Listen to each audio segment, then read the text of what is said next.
4.3లో ఉన్నటువంటి కొన్ని ప్రాబ్లమ్స్ని ఎలా సాల్వ్ చేయాలో చూద్దాము. అందులో నేను ఫస్ట్ ప్రాబ్లంలో ఉన్న 6th ప్రాబ్లం చూస్తున్నాను.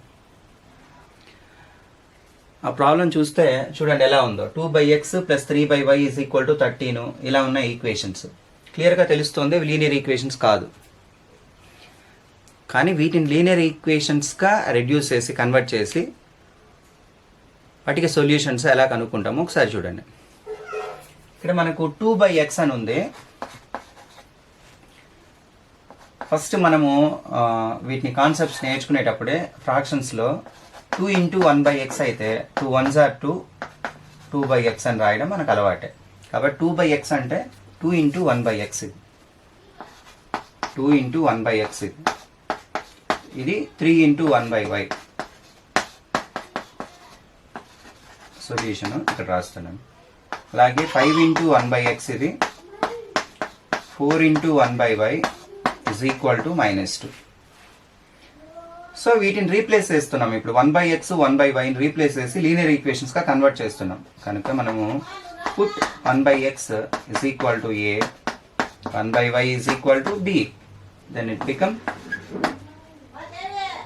2a + 3b = 13, 5a - 4b = -2. ఇలా 2 లీనియర్ ఈక్వేషన్స్ లాగా కన్వర్ట్ అయ్యాయి. ఇప్పుడు వీటిని ఎలా సాల్వ్ చేస్తానో ఒకసారి చూడండి. ఇక చూడండి, మీకు ఇంతకుముందు ఎలిమినేషన్ మెథడ్ చెప్పేటప్పుడు చెప్పాను కూడా. సో ఇలా మనము ఇలాంటి ప్రాబ్లమ్స్ని ఈజీగా చేయాలి అంటే ఇక్కడ +3 ఉంటే ఇక్కడ -3 కనుకుంటే ఈజీ అయిపోతుంది. అలాగే ఏదైనా ఉందా అంటే లేదు. సో కాబట్టి first equation, second equation. So నేను ఇక్కడ ఫస్ట్ ఈక్వేషన్ని 4తోను, సెకండ్ ఈక్వేషన్ని 3తోను, ఎందుకంటే 3కి 4కి ఎల్సిఎం వచ్చి 12 కాబట్టి ఫస్ట్ ఈక్వేషన్ 4తో మల్టిప్లికేషన్ చేస్తున్నాను. 4 2s are 8, 4 3s are 12, 13 4s are 52. 3తో multiplication చేస్తే 3 5s are 15, 3 4s are 12, 3 2s are 6, ఏం 6 -6, 0, 23a సబ్ట్రాక్ట్ చేస్తే 46, a = ఎంత వస్తుంది 23 2s. సో ఏ వాల్యూ కనుక్కున్నాం కాబట్టి బి వాల్యూని కూడా కనుక్కుంటాం. Substitute a = 2 in first equation.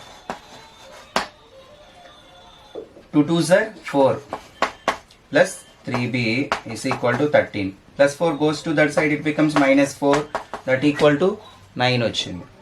So 3b = 9 అయితే b వాల్యూ ఎంత వస్తుంది 3 వస్తుంది. సో ఇక్కడ నేను ఇంకా కనుక్కుంటున్నాను చూడండి.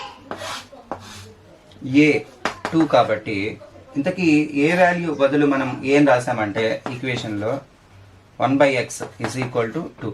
సో అప్పుడు x = ఏమవుతుంది 1/2 అవుతుంది. Similarly b = 3. సో b అంటే ఏంటి 1/y. So y = 1/3. ఇలా x వాల్యూని y వాల్యూని మనం ఫైనల్గా కనుక్కుంటాం. చూడండి 5 ఇంటూ దీని సొల్యూషన్ రాస్తున్నాను. 5 × 1/x - 1 plus 1 × 1/y - 2 = 2. 6 × 1/x - 1 minus 3 × 1/y - 2 = 1. వీటిని లీనియర్ ఈక్వేషన్స్గా కన్వర్ట్ చేయడం కోసం 1/x - 1ని a అని, 1/y - 2ని bతోను మనం రీప్లేస్ చేస్తున్నాం. ఇప్పుడు 5a 1b = 2, 6a - 3b = 1. ఇది ఫస్ట్ ఈక్వేషన్ అనుకుందాం, ఇది సెకండ్ ఈక్వేషన్ అనుకుందాం. ఇక్కడ 3 ఉంది కాబట్టి ఇక్కడ కూడా కనుక 3 వచ్చితే, సో కాబట్టి ఫస్ట్ ఈక్వేషన్ 3తో మనం మల్టిప్లికేషన్ చేస్తున్నాం. 3 5s are 15, 3 1s are 3, 3 2s are 6. Second equation as it ఈస్గా అలాగే రాస్తున్నాం. 1 3bలో 3b సబ్ట్రాక్ట్ చేస్తే 0, 15a 6a సేమ్ సింబల్స్ కాబట్టి యాడ్ చేయాలి. 21a 6కు 1 యాడ్ చేస్తే 7. a = 7/21, 7 1s 7 3s, సో 1/3 వస్తుంది. ఏ వాల్యూ తెలిసాక substitute a in first equation second equation ఏదైనా చేయొచ్చు. నేను ఫస్ట్ ఈక్వేషన్లోనే సబ్స్టిట్యూట్ చేస్తాను. ఫస్ట్ ఈక్వేషన్ ఏంటి, 5a + 1b, so that is b is equal to 2. A value ఎంత, 1/3. So 5 × 1/3 plus b is equal to 2. 5/3, 5 1s are 5, 5/3. So 5/3 goes to that side, it becomes -5/3. 3 2s are 6, 6లో నుంచి 5 subtract చేస్తే 1/3. b equal to 1/3 వచ్చింది. So యాక్చువల్గా ఇప్పుడు a 1/3, b కూడా 1/3. ఇంతకీ a అంటే ఏంటో చూడండి. 1/x - 1 is equal to 1/3. So x - 1 is equal to 3. So x equal to 4. అదేవిధంగా 1/y - 2 is equal to 1/3. So y - 2 is equal to 3. So y equal to 5. ఇలా x వాల్యూని y వాల్యూని కనుక్కోవచ్చు. ఇక్కడ మీరు గమనించారంటే సెకండ్ ప్రాబ్లము ఫోర్త్ ప్రాబ్లము ఒకేలాగుంటాయి రెండు problems. కానీ మీరు ఫస్ట్ ఐడెంటిఫై చేస్తే మాత్రం రెండు డిఫరెంట్గా ఉన్నట్టు ఫీల్ అవుతారు. అందుకే సైడ్ బై సైడ్ రాసుకొని చూపిస్తున్నాను చూడండి. ఇది చూస్తే ఎలాగుందో అది చూస్తే ఎలాగుంది చూడండి. సో ఇది అది ఒకటే. దీన్ని ఇప్పుడు నేను కన్వర్ట్ చేస్తున్నాను చూడండి. దీనికి సొల్యూషన్ రాస్తున్నాను. xy goes to that side 2xy, xy goes to that side 6xy.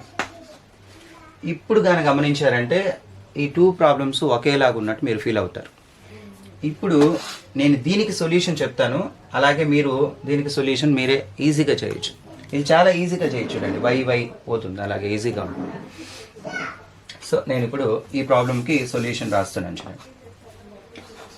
Divide by xy on both sides.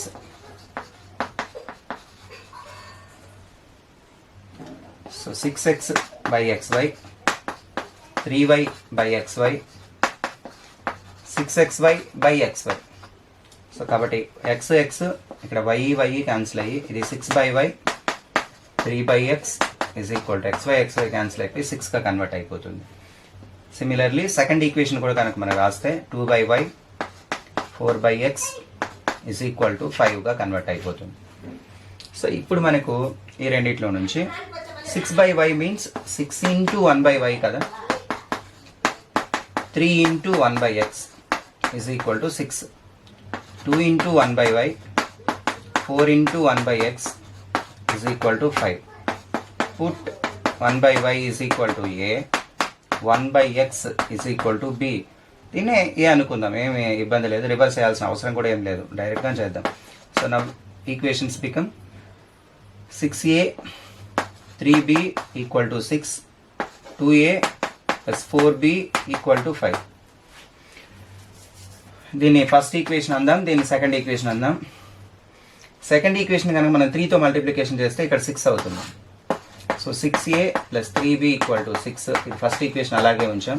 Second equation 3తో multiplication చేస్తే 6, 4 3s are 12, 5 3s are 15. 6లో 6 subtract చేస్తే 0, 12లో 3 సబ్ట్రాక్ట్ చేస్తే 9, 15లో 6 సబ్ట్రాక్ట్ చేస్తే 9. సో 9b ఈక్వల్ టు 9 కాబట్టి 1b equal to 1. So ఇక్కడ చేస్తున్నాను substitute. ఈ problem మీరే చేయాలి ఇలాగా, ఇప్పుడు చెప్పేలాగా. Substitute b in first equation. 6a plus 3b is equal to 6 కదా. 6a plus 3b, b అంటే 1, 3 1s are 3 is equal to 6. So 6a plus 3 goes to that side, it becomes -3, 6 - 3 3, a equal to 3/6. మనం cancel చేస్తే 1/2. So మనకి a value 1/2 వచ్చింది. So ఇప్పుడు a అంటే 1/2, b అంటే 1 అని వచ్చింది. ఇంతకీ మనం దేన్ని ఏ అని చెప్పి తీసుకున్నాం, 1/y is equal to 1/2. Numerators equal కాబట్టి రెండు ఫ్రాక్షన్స్ కాబట్టి y ఈక్వల్ టు 2. b అంటే 1/x, ఇక్కడ 1 మీన్స్ 1/1. సో న్యూమరేటర్స్ ఈక్వల్ కాబట్టి డినామినేటర్స్ ఈక్వల్. ఫైనల్గా ఇలా x, y is equal to 1, 2. ఇలా వాల్యూస్ని మనం ఈజీగా కనుక్కోవచ్చు.